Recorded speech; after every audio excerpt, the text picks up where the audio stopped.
IVM. Are you just bored of doing the same old things in your city? The LBB I Found Awesome podcast is here to give you top 5 things to do every week in Mumbai, Delhi, Bangalore and Pune from your go-to local recommendations platform across new restaurants, events, budget shopping, weekend getaways and lots more. Episodes out every Thursday on the IVM app, website and anywhere you get your podcast from. Hi, You're listening to IVM Daily.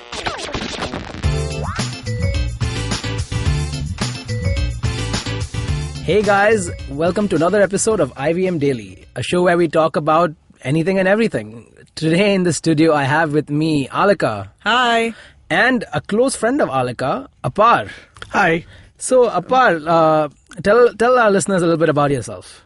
So I have been a game designer for about 18 years. I did a bachelor's in computers and I have a master's in game design from Michigan State. But I like to design games that are not more commercial but more research oriented, and they do serve some kind of a purpose, whether it's teaching, whether it's helping raise donations or something or the other.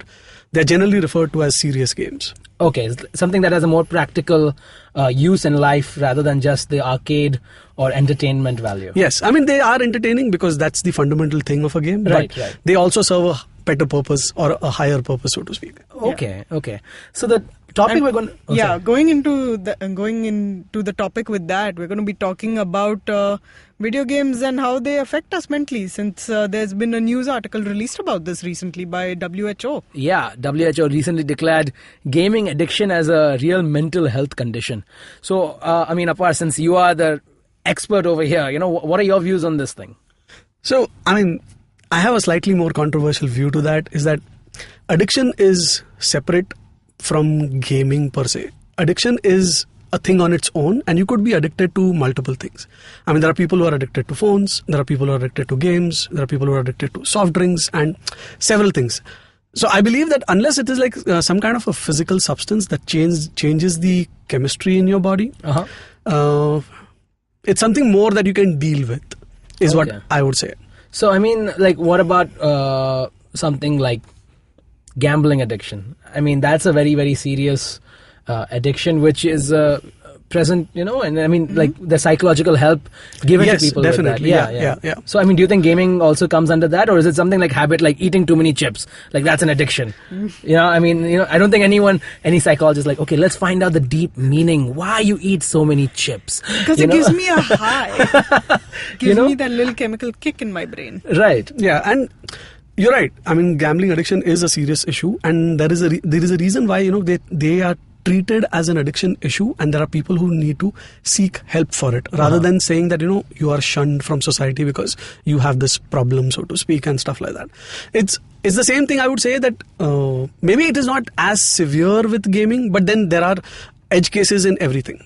Okay. So you can find people that who take gaming as a hobby or as a addiction too seriously, and they overdo it. But then on the other hand of the thing, giving my personal experience, that I've been playing games for more than 30 plus years.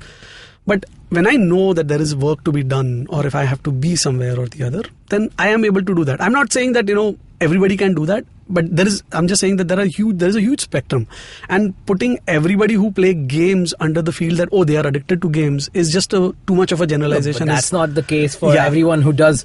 Even drugs, for example. If someone is like smokes weed, for example, they're not automatically classified as a drug addict. Absolutely. Even gambling, people can go to the casino without being a gambling addict. So I definitely understand where you're coming from. So we were talking about how some people have taken games so seriously as an addiction that they've just it's just gone far too far. If you remember, Apar, you were telling me about. Yeah, so this was like about 3 or 4 years ago. There was a guy who went to a cyber cafe and checked in, and he played games for I think it was StarCraft, if I'm not wrong, but I could be.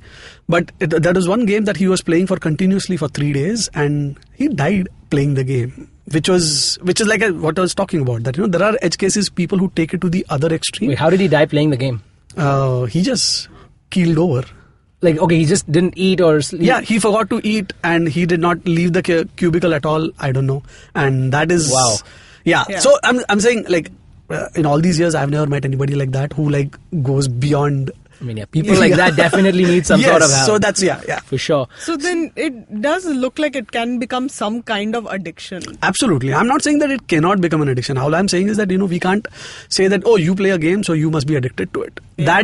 That is more prevalent, is what I've seen with a lot of players. Oh, you at this age, you still play games, Yeah. or, that kind of a thing is what I've seen. I mean, again, that's the other thing that in India specifically, they say that, gaming is a kid's activity. Once you are like maybe 25 or even lesser than that. I mean, that's a great segue to my next thing. In India right now, esports is becoming a bigger and bigger thing, right? Yeah. And now it's something that you can actually make a career out of. Yeah. Right? So, I mean, what do you think about the esports scene in India? I mean, are you aware of that? It is very nascent right now. I mean, there are companies getting into it and stuff like that. And I don't know if a lot of people are aware, but in the next Asian Games, esports is going to be one of the events as part of it. So even Asian Games are recognizing that the rising culture of digital games should be incorporated as part of a Asian Game event and stuff like that. Wow. And sadly, the way the games are run in India, it's not the best situation for people who play esports in India.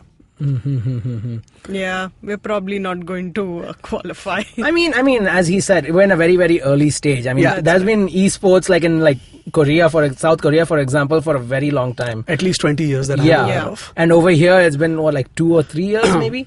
4 years. 4 years. Yeah. I mean, when I did not get to know about it like since a few months ago. There's not enough money being invested in it, and there are no like local tournaments. The only kind of tournaments are in the Southeast Asia region, Right. and to actually participate in that, there's a lot of investment that goes in over here. Right. And I mean, with all the stigmas around gaming, and now it's classified as a mental health issue. It's going to be very difficult. The stigma is just increasing, especially in India. But it's not exactly a true thing, because games are used in a lot of helpful things. For example, pilots, surgeons, they are all asked to play games to train their fingers to become more nimble. This helps them in their craft. So it's not that games are just like universally just seen as, just a pastime, something to spend the time with, which has no physical application in today's world. We use games to, improve mental health as well. Apar, you would know because you've worked on some games which improve. Yeah, so the kind of games that Alika is referring to is known as brain games, and it is far more prevalent in the US and the Europe, where there are games that are designed especially targeted for the seniors and the elderly, where America has a bit of a problem when it comes to Alzheimer's and dementia, and these games are developed and designed in such a manner that they exercise your executive function. So the brain is just like any other muscle. The more you use it, the better it functions. Right. And with old age, that usage kind of reduces, and so that's why these games are made in such a manner that whether it's visual spatial reasoning, whether it's memory, whether it's verbal reasoning, all of these different functions of your brain are exercised in a manner, and they get to use them on a day-to-day basis and keep your brain active enough. I'm actually seeing more and more of these on my phone right now. Like the ads are coming for this, where they tell you like what's your memory like level and what's your there's like vocabulary games. Vocabulary, which are great. yeah. I mean, there's one game that everyone in the office is playing right now called Wordscapes. Yes. Which is this thing where you just connect all these letters to make the right words in the crossword right now. So I mean, the whole Guilty office as is completely. I mean, I could use the word addicted to that game in this office right now. This is true. Yeah. Like I think Janam is on like level 440 or something like that. Yeah, she is. And she just does it all the time. But hey, that's still an educational game because you're learning new things. Sure. Yeah. Definitely. So, I mean, what are your views on the future of gaming? Like, what do you think is going to be the next thing? Well, right now it looks like the VR bug is what everybody is after. If the recent E3 is to be looked at, every single major publisher has some VR experience or the other coming up. There are issues with VR as well, where you can't have the experience for more than 8 to 10 minutes at a stretch, because once you remove the goggles, there are people who have seasickness like features, because the horizon that is there in the game kind of constantly shifts. Inner ear balance and everything. And the inner ear balance and things like that, they kind of switch off. But that is what the big thing that is going to happen next is VR gaming. And not only VR gaming in one location, but imagine being able to connect with friends or family from different parts of the world in a VR room and being able to play the game will together. Be crazy. There is something. Yeah, like and that.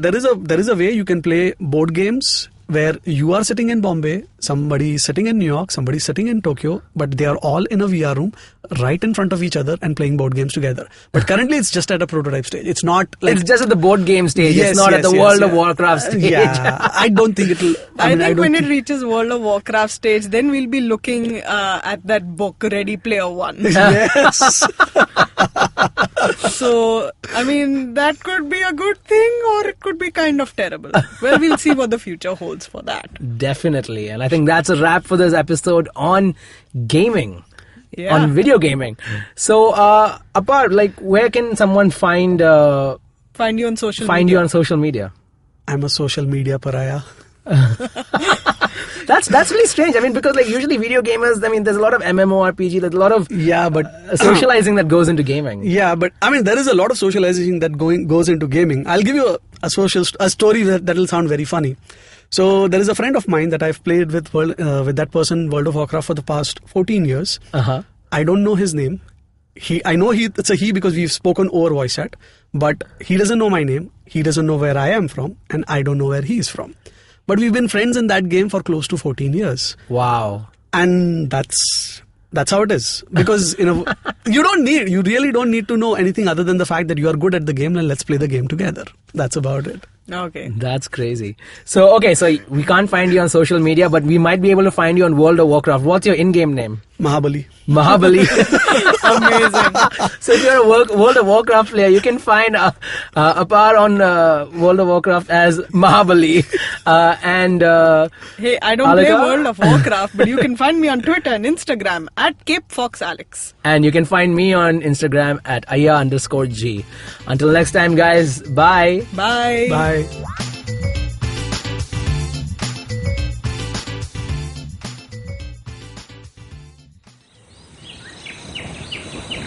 As you can see, we have a podcast listener in his natural habitat. Millions of years of evolution have led him to this point. He's on his way to work and listening to podcasts makes his miserable day better. He will now head to work and use all his knowledge to communicate with other colleagues and possibly future mates. You can find more of his species on ivmpodcasts.com, your one-stop destination where you can check out all the coolest Indian podcasts. Happy listening.